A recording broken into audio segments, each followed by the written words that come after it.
Hello dear friends, welcome to the auto vlog channel. ആദ്യമായി ഒരു car മേടിക്കുന്ന ആളുകൾ, എനിക്കൊരു പുതിയ കാറ് വേണം എന്ന് ആലോചിക്കുന്ന ഒരാളുടെ മനസ്സിലേക്ക്, അതായത് ഒരു ബൈക്കിൽ നിന്ന് കാറിലേക്ക് പോവാം, എനിക്ക് സെക്കൻഡ് ഹാൻഡ് കാറ് വേണ്ട, പുതിയത് തന്നെ വേണം എന്നുള്ള മനസ്സിൽ ആഗ്രഹിക്കുന്ന ഒരാൾക്ക് ഫസ്റ്റ് ഡ്രൈവിംഗ് ഒക്കെ പഠിച്ച് അങ്ങനെ വരുന്ന ഒരാളുടെ മനസ്സിലേക്ക് പെട്ടെന്ന് പോകുന്ന കാറുകളാണ് ഓൾട്ടോ കേട്ടൻ, മാരുതിയുടെ ഓൾട്ടോ കേട്ടൻ, അതുപോലെ റിനോൾട്ട് കിഡിന് പൊതുവേ മന്ത്ലി സെയിൽസ് വളരെ കുറവാണ്, എങ്കിലും അതൊരു ഓപ്ഷനാണ്. ഇപ്പോൾ പുതിയ ഫേസ് ലിഫ്റ്റ് ഈ ജൂലൈ 3-ാം തീയതി വരികയാണ്. അപ്പം അതിൻ്റെ കാര്യങ്ങളാണ് ഈ വീഡിയോയിൽ പറയുന്നത്. പിന്നെ വിലയും സൈസും ഒക്കെ വെച്ച് നോക്കുകയാണെങ്കിൽ സാലറിയും ഇതിൻ്റെ കൂടെ ഉൾപ്പെടുത്താം. ഇപ്പം ഇതിൻ്റെ കിഡിൻ്റെയൊക്കെ ഒരു ഹൈ എൻഡ് മോഡൽ എടുക്കുന്ന ആൾക്കാർക്ക് വേണമെങ്കിൽ സാലറിയോ എടുക്കുന്നത് നല്ലൊരു ഓപ്ഷനാണ്. എങ്കിലും നമ്മുടെ കിഡിനെ പറ്റിയാണ് ഇന്നത്തെ ഈ video. 1 litre petrol engine, 3 cylinder petrol എഞ്ചിനിലാണ് ഈ ഒരു കിഡ് എന്നുള്ള കാർ വരുന്നത്. ഇതിനകത്ത് ഓട്ടോമാറ്റിക് ഉണ്ട്, AMD അവൈലബിൾ ആണ്, അതുപോലെ മാനുവൽ അവൈലബിൾ ആണ്. നമ്മുടെ സിറ്റിയിൽ ഒരു 15-16 ഒക്കെ മൈലേജ് കിട്ടുകയും ലോങ്ങിലൊക്കെ ഒരു 20-22 വരെയൊക്കെ മൈലേജ് കിട്ടും എന്നുള്ളത് ഇതിൻ്റെ ഒരു പ്രത്യേകതയാണ്. കമ്പയർഡ് ടു നമ്മൾ ഓൾട്ടോ കേട്ടൻ നോക്കുകയാണെങ്കിൽ കുറച്ചും കൂടെ സൈസ് കൂടിയൊരു വണ്ടി, നമ്മൾ പെട്ടെന്ന് നോക്കുകയാണെങ്കിൽ ഒരു ഇഷ്ടപ്പെടുന്ന ഒരു വണ്ടി, ആകൃതി, ഇതൊക്കെ ഇതിൻ്റെ ഒരു പ്രത്യേകതയാണ്. പവർ 68 ഹോഴ്സ് പവർ മാത്രമാണ് ഉള്ളത്. 5 സ്പീഡ് മാനുവൽ ആൻഡ് AMD.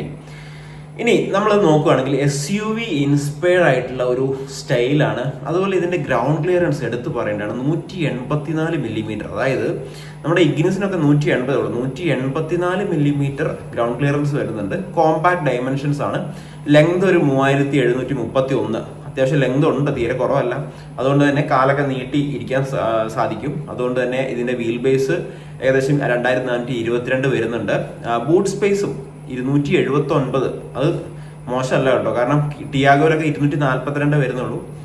അപ്പം അങ്ങനെ നോക്കുമ്പോൾ ബൂട്ട് സ്പേസ് കൂടുതലാണ്. ഗ്രൗണ്ട് ക്ലിയറൻസ് ഞാൻ പറഞ്ഞു. അതുപോലെ വിഡ്ത്ത് 1579, ഹൈറ്റ് 1490. അപ്പോൾ ഇതൊക്കെയാണ് ഇതിന്റെ ഡയമെൻഷൻസ് വരുന്നത്. വില നോക്കുകയാണെങ്കിൽ നമുക്ക് ഇതിന്റെ ഒരു മാനുവല് ഒരു 5.5 ലക്ഷത്തിന് ഓൺ റോഡ് ഇറക്കാം. ഇനി ഇതിന്റെ ഒരു ഓഫർ, ഒരു 40,000 ഓഫർ ഉണ്ടെങ്കിൽ 5,10,000 നമുക്ക് ഈ കാറ് പുതിയതായിട്ട് പുറത്തേക്ക് ഇറക്കാൻ പറ്റും. ഓട്ടോമാറ്റിക് ആണെങ്കിൽ ഒരു 5,90,000 പറയുന്നത്. എന്തായാലും ഓഫ് റോഡ് കൂടി ഒരു 5.5 ലക്ഷത്തിന് നിങ്ങൾക്ക് ഇതിന്റെ ഒരു ഓട്ടോമാറ്റിക് പുറത്തിറക്കാൻ സാധിക്കും.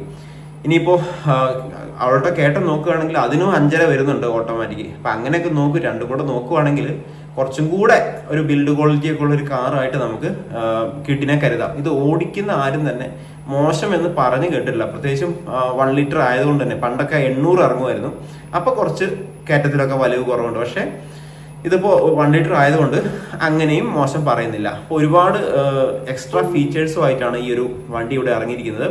അതുപോലെ തന്നെ 3 ഇയർ അല്ലെങ്കിൽ 1 lakh കിലോമീറ്ററുള്ള വാറന്റി എക്സ്പെക്ട് ചെയ്യുന്നുണ്ട്. അതുപോലെ തന്നെ ഫസ്റ്റ് ലൈൻ ബയേഴ്സിലൊക്കെ വളരെയധികം യൂസ്ഫുൾ ആയിട്ടുള്ള ഒരു സ്റ്റൈലിഷ് ആയിട്ടുള്ള, പ്രാക്ടിക്കൽ ആയിട്ടുള്ള, അഫോർഡബിൾ ആയിട്ടുള്ള ഒരു കാറാണ്. പിന്നെ ഇതിന്റെ ഒരു ഇന്റീരിയർ ഡിസൈൻ അതൊരു റിഫ്രഷ്ഡ് ആയിരിക്കും, പുതിയ വരുന്നത്, ഒരുപാട് സവിശേഷതകളൂടിയിട്ട് വരുന്നത്. അതുപോലെ 10 ഇഞ്ചിന്റെ ഒരു സ്ക്രീൻ, ടോപ്പ് എൻഡിലേക്ക് പോകുന്ന 10 ഇഞ്ചിന്റെ ഒരു സ്ക്രീന് വിത്ത് എന്താ പറയാ, ബാക്ക് ക്യാമറയൊക്കെ നമുക്ക് ഫിറ്റ് ചെയ്യാൻ പറ്റും. അങ്ങനെ നോക്കുകയാണെങ്കിൽ വളരെ നല്ലൊരു കാറായിട്ട് പറയാം. പ്രീമിയം ഇന്റീരിയേഴ്സ് ആണ്, മോർ സേഫ്റ്റി ഫീച്ചേഴ്സ് ഉണ്ട്, 6 എയർ ബാഗ് എന്തായാലും ഉണ്ടാവുമല്ലോ. അപ്പൊ അങ്ങനെയൊക്കെ വെച്ച് നോക്കുമ്പോൾ ഈ വിലയ്ക്ക് നിങ്ങൾക്കൊന്ന് ടെസ്റ്റ് ഡ്രൈവ് എടുത്ത് നോക്കാൻ പറ്റുന്ന ഒരു കാറ് തന്നെയാണ്. അങ്ങനത്തെ ഗണത്തിൽ പെടാവുന്ന ഒരു കാറ് തന്നെയാണ്. നിങ്ങൾ തീർച്ചയായിട്ടും ഒരു സ്മോൾ കാർ എടുക്കാൻ, സെലീരിയൊക്കെ എടുക്കുന്ന ആളുകളാണെങ്കിൽ അതിലേക്ക് പോകാം എന്നാണ് എൻ്റെ ഒരു ഇത്. പക്ഷെ എന്നാലും സെലീരിയൊക്കെ എടുക്കാൻ ആഗ്രഹിക്കുന്ന ആളുകൾക്ക് ഇതിന്റെ ഒരു 5 ലക്ഷത്തിനൊക്കെ കിട്ടുവാണെങ്കിൽ, വിത്ത് ഓഫർ മാനുവൽ 5 ലക്ഷത്തിനൊക്കെ കിട്ടുവാണെങ്കിൽ, AMD 5.5 ലക്ഷത്തിനൊക്കെ കിട്ടുവാണെങ്കിൽ നല്ലൊരു ഇത് തന്നെയാണ്. നിങ്ങളതൊന്ന് ടെസ്റ്റ് ഡ്രൈവ് എടുത്ത് നോക്കുക. നമ്മുടെ ഈ ചാനൽ തീർച്ചയായിട്ടും ഒന്ന് സബ്സ്ക്രൈബ് ചെയ്യാൻ മറക്കരുത്. കാരണം നമ്മുടെ ഈ ഒരു ചാനലിൽ എനിക്ക് സ്ഥിരമായിട്ട് വീഡിയോ ഇടണമെങ്കിൽ നിങ്ങളെ ഇതും കൂടെ സപ്പോർട്ട് കൂടെ വേണം. അതുകൊണ്ട് തന്നെ കഴിയുമെങ്കിൽ ഒന്ന് സബ്സ്ക്രൈബ് ചെയ്ത് നോക്കുക, ഒരു ലൈക്ക് കൂടെ ചെയ്യുക. Thank you for watching. മറ്റുള്ളവരേക്ക് ഷെയർ ചെയ്യാം. All the best.